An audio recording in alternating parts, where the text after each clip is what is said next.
আমরা প্রায়ই বলি চোখ নাকি মনের আয়না, কিন্তু আপনি কি কখনো এমন কারো চোখের দিকে তাকিয়েছেন যার পেছনে কেবল শূন্যতা আর অন্ধকার ছাড়া আর কিছুই নেই? আমরা আমাদের সমাজে, কর্মক্ষেত্রে বা পাশের বাড়িতে যাদের দেখি তাদের আসল রূপ কি আমরা সত্যিই জানি? অপরাধীরা সবসময় সিনেমার ভিলেনদের মতো দেখতে হয় না। কখনো তারা হয় সেবিকা, কখনো চার্চের ধর্মযাজক, আবার কখনো বা পুলিশ অফিসার। আজকের পর্বে আমরা ডুব দেব এমন এক অন্ধকার জগতে, যেখানে মানুষের মুখোশ পরে ঘুরে বেড়ায় কিছু নির্মম দানব। লুসি লেডবি থেকে শুরু করে বিটিকে কিলার, আসুন পরিচিত হই ইতিহাসের সবচেয়ে ভয়ঙ্কর কিছু অপরাধীর সাথে। গল্পের শুরুটা করি এমন এক জায়গা থেকে যা পবিত্র এবং নিরাপদ বলে বিবেচিত, হাসপাতাল। ইংল্যান্ডের চেস্টার হাসপাতালের নবজাতক ওয়ার্ড। এখানে শিশুরা নতুন জীবন পায়, আর তাদের দেখভালের দায়িত্ব থাকে ঈশ্বরের দূত বা নার্সদের ওপর। লুসি লেডবি ছিলেন তেমনই একজন, শান্ত, সৌম্য এবং সদা হাস্যোজ্জ্বল। কিন্তু তার এই নিষ্পাপ হাসির আড়ালে লুকিয়েছিল এক নিষ্ঠুর শিশু খাতি। 2015 থেকে 2016 সাল, হঠাৎ করেই হাসপাতালে সুস্থ শিশুরা মারা যেতে শুরু করে। কেউ কেউ অলৌকিকভাবে অসুস্থ হয়ে পড়ে। ডাক্তাররা হতভম্ব, কিন্তু কেউ লুসিকে সন্দেহ করেননি। কেনই বা করবেন? তিনি তো সেই নার্স যিনি শোকাহত বাবা মাকে সান্ত্বনা দিতেন। কিন্তু তদন্তে বেরিয়ে আসে এক লোমহর্ষ সত্য। লুসি ইচ্ছাকৃতভাবে শিশুদের শরীরে বাতাস পুশ করতেন কিংবা অতিরিক্ত ইনসুলিন দিয়ে তাদের হত্যা করতেন।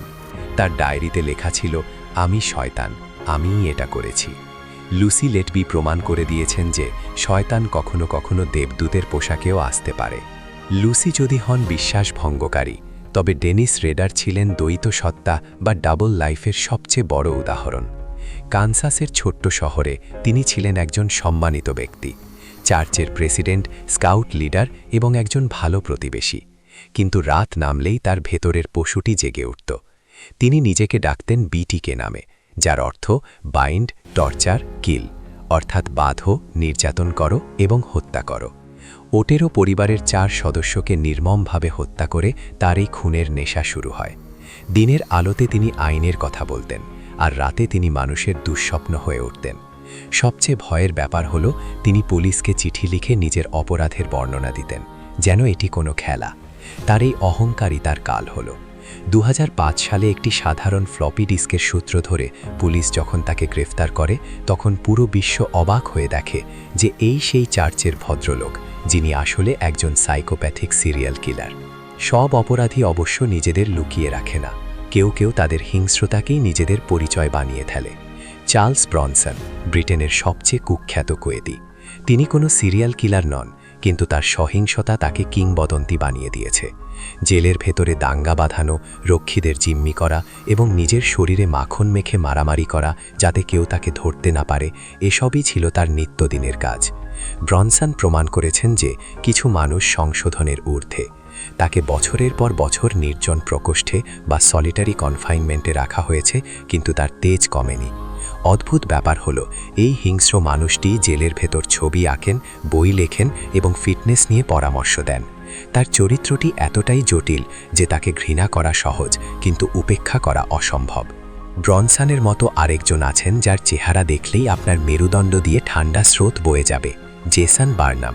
তাকে বলা হয় আইবল বা চোখের মণি। কেন? কারণ তিনি তার চোখের সাদা অংশেও কালো কালির ট্যাটু করিয়েছেন।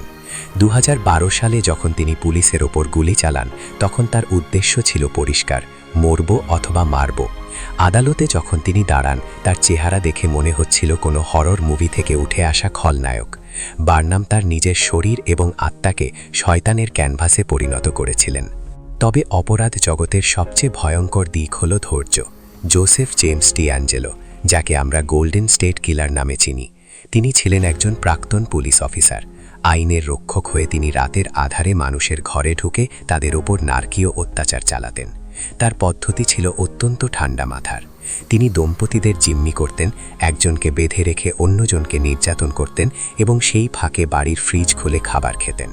সবচেয়ে আতঙ্কের বিষয় হল, তিনি 40 বছর ধরে ধরাছোঁয়ায় বাইরে ছিলেন।